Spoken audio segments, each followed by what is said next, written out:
বাগডোগরা বাদিকে 14 কিলোমিটার, শিলিগুড়িও বাদিকে 2 কিলোমিটার, মালবাজার 51, কালিম্পং, গ্যাংটক। পুলিশের সাথে ঝগড়া করে লাস্টে আমরা এখানে এসেছি মোমো খেতে, আমি আর প্রবীর। এই জায়গাটা লুপ ব্রিজ ছিল, আগে খুব ছোট ব্রিজ ছিল, আর এখান থেকে কোনো গাড়ি যখন নামতো পরের রাস্তা থেকে এখনো পর্যন্ত বাইক চালিয়ে এসেছি 157 কিলোমিটার। পুরো কুয়াশা পড়ে গেছে। শিলিগুড়ি এখান থেকে 38 কিলোমিটার, মানে আমি যেখানে যাবো আর কি। কালকে মেন যে গোপ্রোর ফুটেজটা সেটা কিন্তু আমাকে ফরমাট মারতে হচ্ছে, মানে ও ভাই কি রোড দেখো দিকে মাখন, ও ভাই কি মানে যে, তবে রাস্তাটা কিন্তু এমনি ডেঞ্জারাস আছে আমি বলবো। এখানে দেখো পুরোটা দেখো, পুরো দেখো কিরকম বানিয়েছে দেখো। তো গাইস আমি এখন আছি প্রয়াগরাজ থেকে বেরোচ্ছি, আপনি এখানে যাবো আমরা। তো চলো আজকে কথা বলছি। আর এই দিকটা হচ্ছে প্রয়াগরাজ টু সিকিম। তো এখন আগে কথা তোমাদের এন্ড করে আপনি জাস্ট থেকে আমি বেরোচ্ছি, বাকি কথা মোটামুটি করবো, কারণ অনেকে লেট হয়ে গেছে। চলো, ঘড়ির সময় বলছে 2:13, আর আমি এখন আছি চান্দলিতে। আর এই হচ্ছে আমার লোকেশন, আর আমি যাবো এই আধা। এই হচ্ছে আমার লোকেশন চান্দলি, আর এখানে পৌঁছে গেছিলাম 12টা বাজতে 5 কি 10। পরের রাস্তা থেকে এখনো পর্যন্ত বাইক চালিয়ে এসেছি 157 কিলোমিটার। 157 কিলোমিটার চালিয়ে চান্দলিতে পৌঁছেছি। এখানে খাওয়া দাওয়া কমপ্লিট হয়ে গেছে। এখানে 1-2 ঘন্টা রেস্ট করে এখান থেকে বেরিয়ে যাবো, মানে অ্যাটলিস্ট 2:15 বাজে, 4টে 4:30 সময় ভোরবেলা এখানে বেরোবো। এখন টাইম 3:54, 4টা বাজেনি। আর সেই তখন থেকে ননস্টপ রাইডিং করে এসেছি, ঠিক আছে। আর এখানে একটা ভালো সুন্দর জায়গায় এখানটা একটু গরম গরম সিঙ্গাড়া খাবো, গরম সিঙ্গাড়া খাবো, একটু চা খেয়ে বেরোবো। চলো, চলে এসছে গরম গরম সমোসার চাট। দেখো এরকম মানে সমোসা, মানে সিঙ্গাড়া আর মটর, তারপর ঝুড়ি ভাজা, পেঁয়াজ আর চিড়ে ভাজা দিয়ে বানিয়ে দিয়েছি, আর সুন্দর জায়গায় খাবো।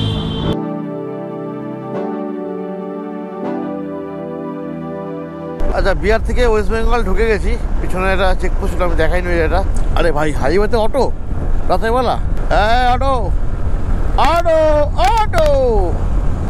শিলিগুড়ি এখান থেকে 38 কিলোমিটার, মানে আমি যেখানে যাবো আর কি। তো আমি স্টে করলাম, শিলিগুড়িতে স্টে নিলাম। কোভিড বলে বন্ধুটা ও হোটেল বুক করে রেখেছে। আচ্ছা, আমি এখন যেখান থেকে যাচ্ছি আমার দুধারে কিন্তু চা বাগানটা পুরো ভরে আছে, ঠিক আছে। Good morning guys, good morning from Siliguri. আর শিলিগুড়ি এই রুমটাতেই কাল রাতে এসে পৌঁছেছিলাম। আর রুম ঠিক এরকম হাল হয়ে পড়ে আছে, ঠিক আছে। এখানে কপির কাজ চলছে, আর এখানে কিন্তু একটা গন্ডগোল হয়ে গেছে। কালকে মেন যে গোপ্রোর ফুটেজটা সেটা কিন্তু আমাকে ফরমাট মারতে হচ্ছে, মানে প্রয়াগরাজ থেকে শিলিগুড়ি আসার যে ভিডিও, এটা এখন এই অবস্থা হচ্ছে। আমাকে হয়তো এই ভিডিওটা স্কিপ করতে হবে, তোমার দেখাতে পাবো না। তো কিছু ফুটেজ এই গোপ্রোতে আছে, তো সেগুলো দেখাবো তোমাকে, বেশি ফুটেজ দেখাতে পারবো না। আর এখান থেকে আমরা এক জায়গায় বেরোবো। আর আমার সাথে আছে এখন কে দেখো, প্রবীর ভাই কিন্তু এই হোটেলটা আমাকে করে দিয়েছি, ঠিক আছে। এখানে আসি আর প্রবীরের সাথে এখন বেরোবো ঘুরতে। তো এখান থেকে বেরিয়ে যে সব জায়গায় যাবো সেগুলো তোমাকে দেখাবো, ঠিক আছে। তো আপাতত চলো ঝটাঝট এটা কপিটা করে নিয়ে রাস্তায় বেরিয়ে কথা হচ্ছে, ঠিক আছে। আর এটাকে ফরওয়ার্ড মারছে, কিছু করার নেই আমার, সরি। এই ভিডিওটা তোমরা দেখাতে পারলে না, কিছুটা হয়তো দেখাবো, ঠিক আছে। বাকি কথা রাস্তায় বেরিয়ে গেছি, চলো।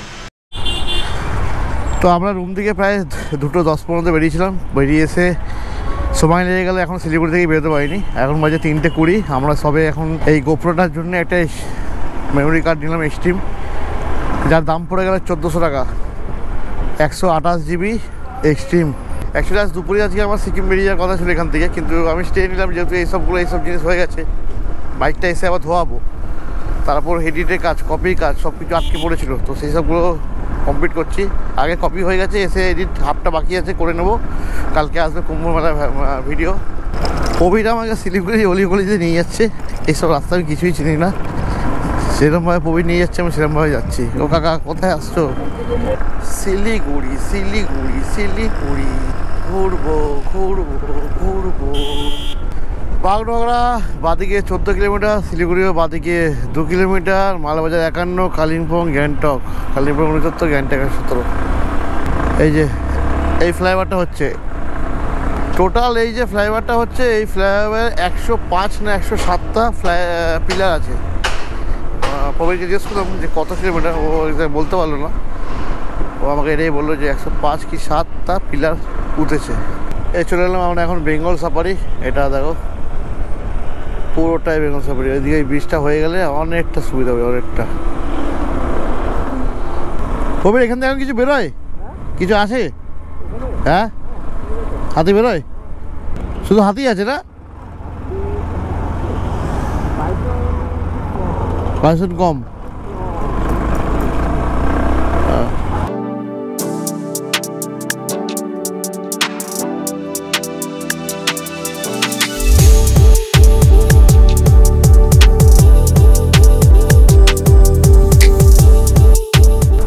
ভাই অনেক দিন পর বেঙ্গল সাফারির মধ্যে বাইক চালাচ্ছি ভাই, কি যে ভালো লাগছে। ফুললি থ্রটেল দেবো।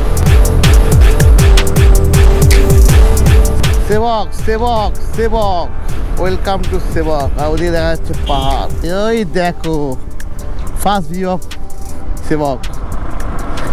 কি লাগছে গুরু, কি লাগছে, দারুণ। দেখো যতবারই আসি সেবকে ফেবকে ওপরে চলে যাই। আগেবারে একবার এসেছিলাম ওয়াইফকে নিয়ে, একটু ঘুরে গেছিলাম, তখন দাঁড়ানি, কিন্তু এবারে একটু বেশ ভালো লাগছে, অন্যরকম। এদিকে এই টাইমটা এইদিকে দিতে এসেছি। কি লাগছে দেখো এখানটায়, কতদিন পর এরকম বাইক চালাচ্ছে। ও কি দারুণ, সেই লাগছে, পুরো সেই লাগছে। সত্যি আমার খুব ভালো লাগছে, অনেক দিন পরে সেবা করছি। আমরা এখন চলে এসেছি সেবক কালীবাড়ির সামনে ঠিক। আমার একটু হালকা অ্যাসিড বলে আমি বলে যাচ্ছি। আর ভাই আমার খাবে কফি না চা? চা চা কফি নেই? কফি বলে দাদা চা খাবে? আমরা সেবক কালী মন্দিরটা পেরিয়ে এবার সামনে আসবে করোনেশন ব্রিজ। এই রাস্তা সোজা চলে যাবে সিকিম, আর আমরা নিলাম করোনেশন ব্রিজের ওপর দিয়ে। এদিকে যাবো হচ্ছে বাগরাকোটেরটা দিয়ে যেতে হয়। দেখো কি অবস্থা, দারুণ লাগছে, দারুণ। ঠান্ডা মোটামুটি বেশ ভালোই ঠান্ডা আছে, ঠান্ডা নিয়ে কোনো কম্প্রোমাইজ করবো না, তার জন্য জ্যাকেট ফ্যাকেট সবাই নিয়েই চলে এসছে। ঠান্ডা ভালো আছে। তবে প্রবীর কিন্তু আমার বলেছিল আরও দুদিন থাকলেও আরও কিছু ঘোরাতো, কিন্তু এবারে টাইম মতো নেই। সিকিমটা ঘুরে আসি, যদি আসার পথে একবার নিচের দিকে একদিন হয় তো দেখবো, চেষ্টা করবো একবার ওর সাথে একটা এদিকে ঘোরা। ও ভাই কি রোড দেখো, এদিকে মাখন, সত্যি বলছি দারুণ দারুণ। চারিদিকে পুরো চা বাগান, শুধু চা বাগান, সুন্দর চা বাগান। এদিকে ট্রেন লাইন, ঠিক আছে, আসাম গড়ে এই ট্রেনটা পুরো চলে এসছে। এটাই সেবক দিয়ে ট্রেনটা আসছে। দামদিম 16 কিলোমিটার, মালবাজার 23, দুধারেই চা বাগান, মাঝখান দিয়ে এত সুন্দর সুন্দর রোড। মানে রোড নিয়ে কোনো কথা হবে না, দারুণ রোড, এত ভালো পাহাড়ের উপরে এত সুন্দর রোড। মানে কি লাগছে দেখো, এখান থেকে চা বাগান, রোড অসাধারণ। ছোটো মতো একটা বাজার পড়ে গেছে এখানটায়, বেশ ফুচকা মাছ টাছ সব বিক্রি হচ্ছে দারুণ মতো। আমরা ওই রোড থেকে ভাই নিলাম বাঁদিকে এই ট্রেন লাইনটা ক্রস করে যাব, আর এই সেই চা বাগানের মাঝখান দিয়ে যাবো। এটা চলে যাচ্ছে বাগরাকোট।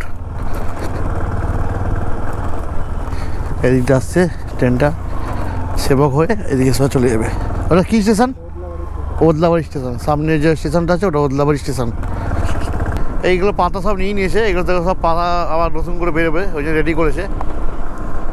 তো আমরা ঢুকে গেছি একটু জঙ্গলের সাইড দিয়ে, অফ রোড করে কোর এরিয়া দিয়ে আমাকে প্রবীণ নিয়ে যাচ্ছে। এটা কিন্তু মেন রোড না, মেন রোড আগে যেটা যাচ্ছিলাম ওটা দিয়ে একটা মেন রোড ছিল ওটাই, আর এটা দিয়ে আমরা ভেতর দিয়ে যাচ্ছি। বেশ কয়েকটা গ্রাম দেখলাম, সামনে রাস্তা ভালো আছে, এইটুকুই অফ রোড।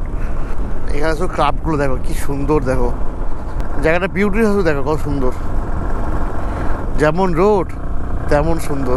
ও ভাই কি রোড, সবাই ছবিটুকু তুলছে এখানে, দেখো দারুণ। আর সূর্যটা কি লাগছে ওখানটায়, সূর্যটা অস্ত গেছে, কি সুন্দর, কি দারুণ লাগছে।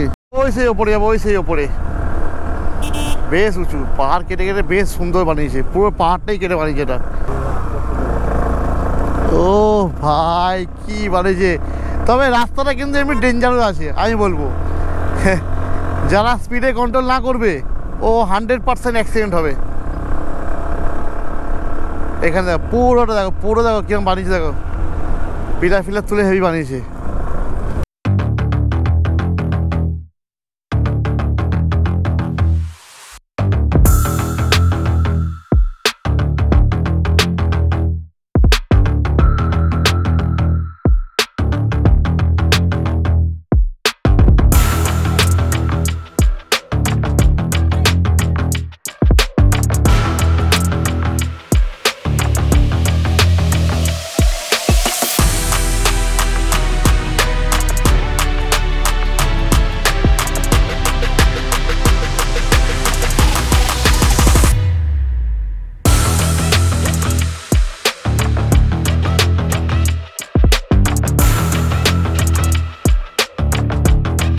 বাগানঘাট ওই ব্রিজটা থেকে আমরা একটু আগিয়ে এসেছি, আরও একটু আগে সামনে যাচ্ছে, দেখি কিরকম করেছে রাস্তাটা দিয়ে, একটু ফুল করেছে, মানে কোনো কথা হবে না। তো অসাধারণ রাস্তা থেকে একটু বাইক চালিয়ে আসি, বাইক চালিয়ে ঘুরে আসি, নিজের মনটাকে একটু ফিল দিয়ে আসি, যত দুঃখ বেদনা যা আছে সব মিটিয়ে আসি এই রাস্তার উপর দিয়ে।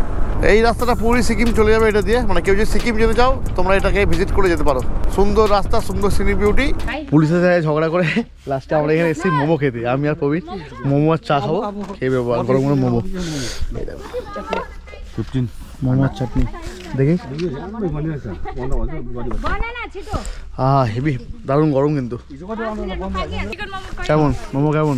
মোটামুটি এবারে আমি অত মোমোর পোকা নই, শীতকাল বলে একটু মোমো খাচ্ছি, গরম বেশ ভালো গরম হচ্ছে। মোমো খাবো, চা খাবো, বেশ সুন্দর। এখানে তো কোথাও দাঁড়াতে ইচ্ছে না, এখানটায় দাঁড়াতে ইচ্ছে, চা ফা সব দোকান দিয়েছে এখানটা, ভালো হচ্ছে, একটা বিজনেস চালু হলো এখানটা। আর এই দিক দিয়ে আবার সিকিম চলেছে, আমার দিক দিয়ে কিছুটা গেছিলাম, ঘুরেছো তোমরা দেখেছো ভিডিওতে, কিছুটা জায়গায় ঘুরে এসেছি আমরা, তো সেটা ভিডিও তোমরা দেখে নিয়েছো। আবার এখান দিয়ে আমার নেমে যাবে কিন্তু। চলো মোমো চাটা খেয়ে নিই। আচ্ছা, এইটার বিষয়ে যেটা আমরা এখন জানছিলাম, এটা হচ্ছে আগে এখানে একটা, এই জায়গাটার নাম হচ্ছে লুপ ব্রিজ, এটা নাম দিয়েছে, কেউ বলে জিলাপি পেঁয়াজ, কেউ এই হ্যান ত্যান কিছু না, কিন্তু আমাকে একটা এখানকার লোকাল ড্রাইভার, উনি বাঙালি, অনেক পুরনো এই রুটে গাড়ি চালায়, টুরিস্টকে নিয়ে ঘোরে, তো আমার সাথে দেখা হলে কথা বললাম, তো উনি বললো এই জায়গাটা লুপ ব্রিজ ছিল, আগে খুব ছোটো ব্রিজ ছিল, আর এখান দিয়ে কোনো গাড়ি যখন নামতো মানে প্রচুর এরকম অ্যাক্সিডেন্ট হয়ে অনেক অনেক অনেক পরিবার মারা গেছে, অনেক অনেক ছেলে মেয়ে অনেক ক্ষতি হয়েছে, অনেক মারা গেছে, মানে অগন্তি। আর এখানে কোনো গাড়ি যদি একবার মানে নামলো, সে যদি আর উঠতে না পারলো তো ওখানেই শেষ, এরকম ব্যাপার আর কি। তো উনি এটা বলছিল, বলছে আমি 28 বছর ধরে এই রাস্তাতে যাওয়া আসা করছি, তার কারণে এই ব্রিজটা আজকে হয়ে গিয়ে খুব ভালো হলো, এবার ট্যুরিস্ট আসা যাওয়াটা খুব ভালো থাকবে, খুব সুন্দরভাবে হবে, তো সেই কারণেই এই ব্রিজটা বানানো। তো এটার নামও এখনও লুপ ব্রিজই আছে, ঠিক আছে। আবারও পৌঁছে গেলাম রাতের অন্ধকারে করোনেশন ব্রিজ। দেখো কেমন লাগে রাতের অন্ধকারে, কোনো ভিউ দেখা যাচ্ছে না, শুধু ব্রিজের সাইডে সাদা দেওয়ালটাই, মানে ওয়ালটাই দেখা যাবে। কালকে আমাকে আবার এদিকেই আসতে হবে, এখান দিয়ে ডান দিক নেবো, ডান দিক নিয়ে চলে যাবো সিকিম, আর এখন বাদিক দিয়ে চলে যাবো শিলিগুড়ি। এই চলে এলাম সেবক কালীবাড়ি আমার ডান দিকে, কিন্তু এখন মন্দির বন্ধ হয়ে গেছে। এই যে সেবক কালীবাড়ি মন্দির, ধুনোর গন্ধ পাওয়া যাচ্ছে, তার মানে আরতি ফারতি সব হয়ে গিয়ে মন্দির বন্ধ করে দিয়েছে, তালা মারা। তো গাইস রুমে অনেকক্ষণ আগেই চলে এসেছি, আর এখন টাইম হয়ে গেছে প্রায় 10:50 টাইম হয়ে গেছে এখন, ঠিক আছে, 11:10 বাকি। আর আমরা পৌঁছে গেছিলাম প্রায় 7:30টার সময়। এসে আমি আর প্রবীর গেছিলাম একটু পাশে একটা মার্কেটে, একটু কিছু কেনা ছিল, একটা সরিষা চাট কেনা ছিল, তো সরিষা চাট কিনে টেনে এসে আমি সেই থেকে এডিট করছি। জাস্ট নিচে নেমেছিল, ও এসেছিলো আমাকে ডাকতে যে বাবাদের চলো খাওয়া দাওয়া করলাম, যখন বন্ধ হয়ে যাবে না দূরে যেতে হবে আবার, তো নিচে গিয়ে খাওয়া দাওয়া করে আমি রুমে এলাম, ও বাড়ি চলে গেল। আর এখন আমার আমি এডিটে বসে আছি, এডিট চলছে, আর 10-15 মিনিট করলে কমপ্লিট হয়ে যাবে। তো কেন এক্ষুনি আমি এটাকে আজকে কমপ্লিট করে তারপরে এই লাগেজ প্রাইস সব গোছাবো, সব লাগেজ প্রাইস সব পড়ে আছে, এখানে লাগেজ টাইজ গোছাবো, গুছিয়ে টুছিয়ে নিয়ে তাড়াতাড়ি এবার শুতে হবে। অলরেডি 11টা বাজতে, মানে শুতে হতে 12টা, আর আমার উঠতে হবে ভোর 5টায়, 5:30 থেকে 6টার মধ্যে এখান থেকে বেরোতে হবে, বেরিয়ে আমাকে সিকিম ঢুকতে হবে, মানে মাঙ্গান থেকে লাচুংলামা আছে, ও পারমিট দেবে, পারমিট নিয়ে আবার লাচুং যেদিকে একটি নেবো। আগে তো সকালে বেরোই, ওটা নেক্সট ব্লগে জানতে পারবে। তো চলো এই ভোগটা এখানে শেষ করছি, তো দেখা হচ্ছে নেক্সট ব্লগে। টাটা বাই, জয় হিন্দ।